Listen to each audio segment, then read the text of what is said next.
Hi ಎಲ್ರಿಗೂ, welcome back to my YouTube channel blush with Pooja. ಹೇಗಿದ್ದೀರಾ ಎಲ್ಲರೂ?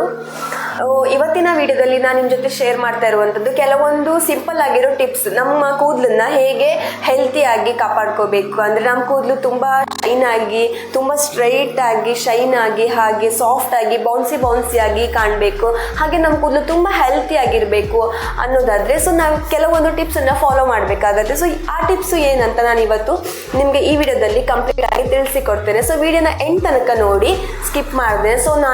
ನಾನು ಹೇಳೋ ಎಲ್ಲ ಮೆಥಡನ್ನು ಫಾಲೋ ಮಾಡೋದ್ರಿಂದ ನಮ್ಮ ಕೂದಲು ತುಂಬ ಹೆಲ್ತಿಯಾಗಿ, ಸಾಫ್ಟ್ ಆಗಿ, ಶೈನ್ ಆಗಿ, ಬೌನ್ಸಿ ಆಗಿರುತ್ತೆ.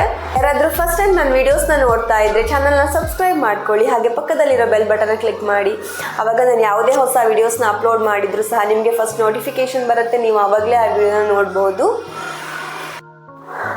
ಫಸ್ಟ್ ಒನ್ ಟಿಪ್ಸ್, ಇದಂತೂ ಎಲ್ರಿಗೂ ಗೊತ್ತಿರುವಂಥದ್ದು. ಫಸ್ಟ್ ಒನ್ ಟಿಪ್ಸ್ ಏನಪ್ಪ ಅಂದರೆ ಹೇರ್ ಆಯಿಲ್. ಅಟ್ಲೀಸ್ಟ್ ನಾವು ವಾರಕ್ಕೆ 2 ಸಲನಾದರೂ ಹೇರ್ ಆಯಿಲ್ ಮಾಡ್ಕೋಬೇಕು. ನಾವು ಸ್ನಾನ ಮಾಡೋಕ್ಕಿಂತ ಮುಂಚೆನಾದರೂ ತೊಂದರೆ ಇಲ್ಲ. 1 ಅವರ್ 1-2 ತಾಸನ್ನು ಚೆನ್ನಾಗಿ ಎಣ್ಣೆ ಹಾಕ್ಕೊಂಡು ಮಸಾಜ್ ಮಾಡಬೇಕು. ಅಟ್ಲೀಸ್ಟ್ 10 ನಿಮಿಷನಾದರೂ ಸ್ಕಾಲ್ಪ್ ಮಸಾಜ್ ಮಾಡ್ಕೊಳ್ಳೋದ್ರಿಂದ ಬ್ಲಡ್ ಸರ್ಕ್ಯುಲೇಷನ್ ಆಗುತ್ತೆ, ಮತ್ತು ಹೇರ್ ಫಾಲಿಕಲ್ಸ್ ಎಲ್ಲ ತುಂಬ ಸ್ಟ್ರಾಂಗ್ ಆಗುತ್ತೆ, ಹೆಲ್ತಿ ಆಗಿರುತ್ತೆ. ಹಾಗಾಗಿ ನಾವು ಎಣ್ಣೆ ಹಾಕಿ ಚೆನ್ನಾಗಿ ಮಸಾಜ್ ಮಾಡ್ಕೋಬೇಕು ಕೂದಲನ್ನು, ಸ್ಕಾಲ್ಪನ್ನ. ನೀವು ಎಣ್ಣೆ ಹಾಕೊಳ್ಳೋದಂದರೆ ಯಾವುದಾದ್ರೂ ಪ್ಯೂರ್ ಕೊಕೊನಟ್ ಆಯಿಲ್ನ ಕೂಡ ಯೂಸ್ ಮಾಡ್ಬೋದು, ಇಲ್ಲಾಂದರೆ ಆಲ್ಮಂಡ್ ಆಯಿಲ್ ಕೂಡ ಯೂಸ್ ಮಾಡ್ಬೋದು. ಇಲ್ಲಾಂದರೆ ನಾನು ನನ್ನ ಪ್ರೀವಿಯಸ್ ವಿಡಿಯೋದಲ್ಲಿ ಒಂದು ಆಯಿಲ್ ಪ್ರಿಪ್ರೇಷನ್ ಹೇಗೆ ಮಾಡ್ಕೊಳ್ಳೋದು, ಒಂದು ಒಳ್ಳೆ ಆಯಿಲ್ನ ಕೆಲವೊಂದು ಇಂಗ್ರೀಡಿಯೆಂಟ್ಸ್ ಎಲ್ಲ ಹಾಕಿ ಆಯಿಲನ್ನು ಪ್ರಿಪೇರ್ ಮಾಡಿದ್ದೆ. ಅದು ನಿಮಗೆ ಇಷ್ಟ ಆದರೆ ಆ ವಿಡಿಯೋನ ಕೂಡ ನೋಡಿ. ಅದು ನಿಮಗೆ ಹೇರ್ ಹೆಲ್ತಿಯಾಗಿರಲಿಕ್ಕೆ ತುಂಬ ಒಳ್ಳೆ ಎಣ್ಣೆ ಅಂತ ಹೇಳ್ಬೋದು. ನೆಕ್ಸ್ಟ್ ಟಿಪ್ಸ್ ನಂಬರ್ 2 ಅಲ್ಲಿ ಶಾಂಪೂವಿಂಗ್ ಅನ್ನೋದು ತುಂಬ ಇಂಪಾರ್ಟೆಂಟ್ ಆಗುತ್ತೆ. ಯಾಕಂದರೆ ನಮ್ಮ ಹೇರು, ನಮ್ಮ ಕೂದಲು ತುಂಬ ಸ್ನಾನ ಆದಮೇಲೆ ತುಂಬ ಬೌನ್ಸಿ ಆಗಿ, ಸ್ವಲ್ಪ ಶೈನಿಯಾಗಿ, ಸಿಲ್ಕಾಗಿ, ಬಿಡುಗಲಾಗಿ ಕಾಣಿಸ್ಬೇಕಂತ ಹೇಳಿದರೆ ಸ್ನಾನ ಮಾಡುವಾಗ ನಾವು ಹೇಗೆ ಶಾಂಪೂ ಹಾಕ್ಕೊಳ್ತೇವೆ ಅನ್ನೋದು ಕೂಡ ಇಂಪಾರ್ಟೆಂಟ್. ಏನಪ್ಪ ಅಂದರೆ ಕೆಲವರು ಒಂದ್ಸಲ ಶಾಂಪೂ ಹಾಕ್ಕೊಂಡು ಸ್ನಾನ ಮಾಡ್ತಾರೆ. ಆವಾಗ ಸ್ನಾನ ಆದಮೇಲೆ ನೋಡಿ ನಮ್ಮ ಕೂದಲು ಸ್ವಲ್ಪ ಎಣ್ಣೆ ಒಂಥರ ಅಷ್ಟೊಂದು ಸಿಲ್ಕಿ ಆಗಿ ಇರುವುದಿಲ್ಲ ಹೇರ್, ಮತ್ತು ಕೂದಲು ತುಂಬ ಉದುರಾಗಿ ಇರುವುದಿಲ್ಲ. ನೀವು 2 ಸಲ ಶಾಂಪೂ, 1 ಸಲ ಹಾಕೋ ಬದಲು 2 ಸಲ ಶಾಂಪೂ ಹಾಕಿ ನೋಡಿ. ಆವಾಗ ನೋಡಿ ನೀವು ರಿಸಲ್ಟ್ ನಿಮಗೆ ಗೊತ್ತಾಗುತ್ತೆ. ತುಂಬ ಏನು ಮಾಡಬೇಕಂದ್ರೆ 1 ಸಲ ಶಾಂಪೂ ಹಾಕ್ಕೊಂಡು ಚೆನ್ನಾಗಿ ಹೇರ್ ವಾಶ್ ಮಾಡಿ ಆದಮೇಲೆ ನೆಕ್ಸ್ಟ್ ಇನ್ನೊಂದು ಸಲ ಶಾಂಪೂ ಹಾಕ್ಕೊಂಡು ಒಂದು 5 ನಿಮಿಷ ಬಿಟ್ಟು ಆಮೇಲೆ ಹೇರ್ನ ಪುನಃ ವಾಶ್ ಮಾಡಿ. ಆವಾಗ ನೆಕ್ಸ್ಟ್ ನೋಡಿ ನೀವು ರಿಸಲ್ಟ್ ತುಂಬ ಚೆನ್ನಾಗಿರುತ್ತೆ. ಕೂದಲು ತುಂಬ ಸಿಲ್ಕಿಯಾಗಿ, ತುಂಬ ಉದುರಾಗಿ ಇರುತ್ತೆ ಕೂದಲು. ಇದು ಟಿಪ್ ನಂಬರ್ 2.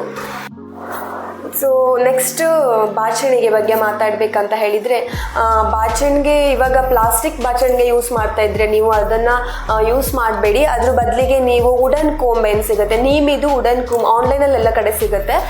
ಅದನ್ನು ನೀವು ಯೂಸ್ ಮಾಡಿ. ಇದು ಹೇರ್ದು ಹೆಲ್ತ್ ಚೆನ್ನಾಗಾಗುತ್ತೆ. ಇದನ್ನು ಯೂಸ್ ಮಾಡೋದ್ರಿಂದ ತುಂಬ ಬೆನಿಫಿಟ್ ಇದೆ. ನೀಮ್ ಯೂಸ್ ಮಾಡೋದ್ರಿಂದ ಏನಂದರೆ ಡ್ಯಾಂಡ್ರಫ್ ಕೂಡ ಕಮ್ಮಿ ಆಗುತ್ತೆ, ಮತ್ತು ನಮ್ಮದು ಸ್ಕಾಲ್ಪ್ದು ಹೆಲ್ತ್ ಇಂಪ್ರೂವ್ ಆಗುತ್ತೆ ಅಂತ ಹೇಳ್ಬೋದು. ಇದು ತುಂಬ ಚೆನ್ನಾಗಿದೆ. ಇದರಲ್ಲಿ ಹೆಚ್ಚಾಗಿ ಹೇರ್ ಫಾಲ್ ಆಗೋದಿಲ್ಲ.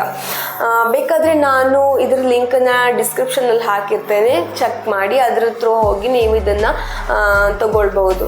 ನೆಕ್ಸ್ಟ್ ಟಿಪ್ ನಂಬರ್ 4 ಅಲ್ಲಿ ನಾವು ಸ್ಟ್ರೈಟಿಂಗ್ ಮೆಷಿನ್ ಇರ್ಬೋದು, ಹೇರ್ ಕರ್ಲಿ ಇರ್ಬೋದು, ಹಾಗೆ ಹೇರ್ ಡ್ರೈಯರ್, ಕ್ರೆಂಪಿಂಗ್ ಮೆಷಿನ್ಸ್, ಇದನ್ನೆಲ್ಲ ಸ್ವಲ್ಪ ಅವಾಯ್ಡ್ ಮಾಡಬೇಕಾಗತ್ತೆ.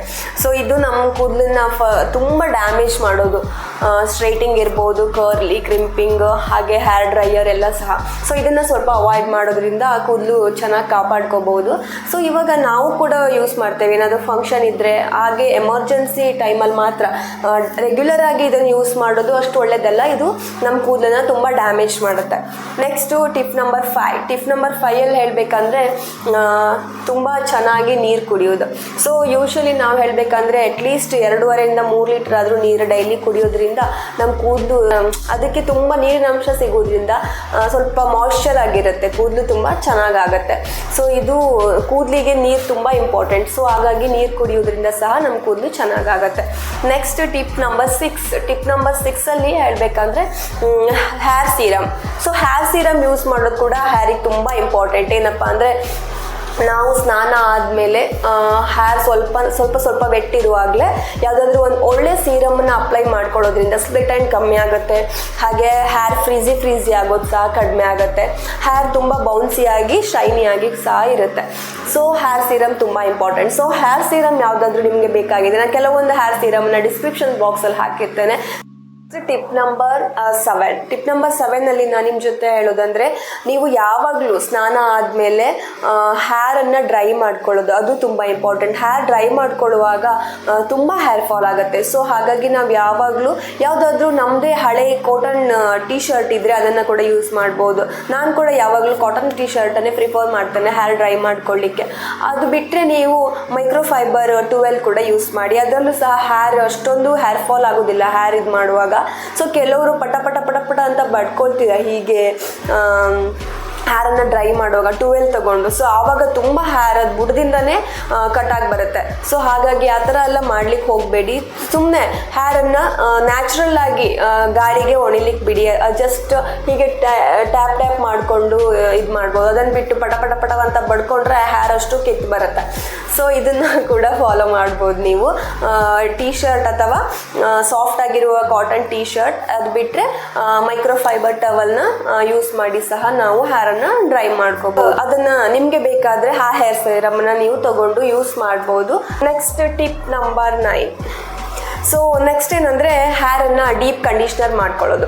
ಸೊ ಇದು ನಾವು ತಿಂಗಳಿಗೆ 1 ಸಲ ಅಥವಾ 2 ಸಲನಾದರೂ ಮಾಡಿಕೊಳ್ಳೇಬೇಕು. ಯಾಕಂದರೆ ನಮ್ಮ ಹೇರ್ ತುಂಬ ಹೆಲ್ತಿಯಾಗಿರುತ್ತೆ, ಫ್ರೀಸಿನೆಸ್ ಕಮ್ಮಿ ಆಗುತ್ತೆ, ಅದ್ರ ಜೊತೆಗೆ ಸ್ಪ್ಲಿಟ್ ಎಂಡ್ಸ್ ಕೂಡ ಕಮ್ಮಿ ಆಗುತ್ತೆ, ಹೇರ್ ತುಂಬ ಶೈನಿಯಾಗಿರುತ್ತೆ. ಸೊ ಯಾವುದಾದ್ರೂ ನೀವು ಇವಾಗಲೇ ಯೂಸ್ ಮಾಡ್ತಾ ಇದ್ದರೆ ಅದನ್ನು ಕಂಟಿನ್ಯೂ ಮಾಡಿ. ಇಲ್ಲ ಅಂದರೆ ಯಾರೂ ಯೂಸ್ ಮಾಡ್ತಾನೆ ಇಲ್ಲ ಅಂದರೆ ನಾನು ಕೆಲವೊಂದು ಹೇರ್ ಮಾಸ್ಕನ್ನು ಡಿಸ್ಕ್ರಿಪ್ಷನಲ್ಲಿ ಹಾಕಿರ್ತೇನೆ. ಸೊ ನೀವು ಅದನ್ನು ಯೂಸ್ ಮಾಡ್ಬೋದು. ತುಂಬ ಚೆನ್ನಾಗಿರೋ ಹೇರ್ ಮಾಸ್ಕನ್ನು ಡಿಸ್ಕ್ರಿಪ್ಷನಲ್ಲಿ ಹಾಕಿರ್ತೇನೆ. ಸೊ ಅದನ್ನು ನೀವು ಚೆಕ್ ಮಾಡಿಕೊಂಡು ಯೂಸ್ ಮಾಡಿ. ಸೊ ಇದು ತುಂಬ ಇಂಪಾರ್ಟೆಂಟ್. ಹೇರನ್ನು ಡೀಪ್ ಕಂಡೀಷ್ನರ್ ಮಾಡೋದಂತೂ ತುಂಬ ಇಂಪಾರ್ಟೆಂಟ್. ಸೊ ನೀವು ಮಂತ್ಲಿ 1 ಸಲ ಆದರೂ ಅಥವಾ 2 ಸಲನಾದರೂ ಹೇರನ್ನು ಡೀಪ್ ಕಂಡೀಷ್ನರ್ ಮಾಡಬೇಕಾಗತ್ತೆ. ಟಿಪ್ ನಂಬರ್ 10 ಏನಪ್ಪ ಇದೆ ಅಂದರೆ, ನಾವು ಯಾವಾಗಲೂ ಅಷ್ಟೇ ಹೇರನ್ನು ತುಂಬ ಟೈಟಾಗಿ ಕಟ್ಕೋಬಾರ್ದು. ಪೋನಿಟೈಲ್ ಎಲ್ಲ ಮಾಡ್ಕೊಳ್ಳುವಾಗ ತುಂಬ ಟೈಟಾಗಿ ಕಟ್ಕೋತಾರೆ. ಆಮೇಲೆ ಬಂದ್ ಮಾಡ್ಕೊಳ್ಳುವಾಗ ಹಾಗೆ ಸ್ವಲ್ಪ ಲೂಸಾಗಿ ರಬ್ಬರ್ ಬ್ಯಾಂಡ್ ಅಥವಾ ಕ್ಲಿಪ್ಪನ್ನು ಹಾಕೋಬೇಕು. ತುಂಬ ಟೈಟಾಗಿ ಮಾಡ್ಕೋಬೋದು. ಸೊ ತುಂಬ ಟೈಟಾಗಿ ಮಾಡೋದ್ರಿಂದ ಹೇರ್ ಫಾಲ್ ಆಗುತ್ತೆ. ಸೊ ಇದಿಷ್ಟು ಇವತ್ತಿನ ವಿಡಿಯೋ. ಸೊ ನನಗೆ ಗೊತ್ತಿರುವಂಥ ಕೆಲವೊಂದು ಟಿಪ್ಸನ್ನು ನಿಮ್ಮ ಜೊತೆ ಶೇರ್ ಮಾಡಿದ್ದೇನೆ. ಖಂಡಿತ ನಿಮ್ಗೆ ಹೆಲ್ಪ್ಫುಲ್ ಆಗುತ್ತೆ ಇದನ್ನು ಫಾಲೋ ಮಾಡಿದರೆ. ಸೊ ಹಾಗೆ ಇವತ್ತಿನ ವಿಡಿಯೋನ ಮುಗಿಸುವಂಥ ಟೈಮ್ ಆಯಿತು. ಸೊ ಇವತ್ತಿನ ವಿಡಿಯೋ ನಿಮಗೆ ಇಷ್ಟ ಆಗಿದ್ದರೆ ವಿಡಿಯೋನ ಲೈಕ್ ಮಾಡಿ, ಹಾಗೆ ಶೇರ್ ಮಾಡಿ ನಿಮ್ಮ ಫ್ಯಾಮಿಲಿ ಆ್ಯಂಡ್ ಫ್ರೆಂಡ್ಸ್ ಜೊತೆ. ಹಾಗೆ ಸಬ್ಸ್ಕ್ರೈಬ್ ಮಾಡ್ಕೊಳ್ಳೋದು ಮಾತ್ರ ಮರಿಬೇಡಿ. ಸೊ ನಾನು ಇನ್ನೊಂದು ವಿಡಿಯೋ ಜೊತೆ ನಿಮಗೆ ಸಿಗ್ತೇನೆ. ಅಲ್ಲಿವರೆಗೂ ಬಾಯ್ ಆ್ಯಂಡ್ ಟೇಕ್ ಕೇರ್.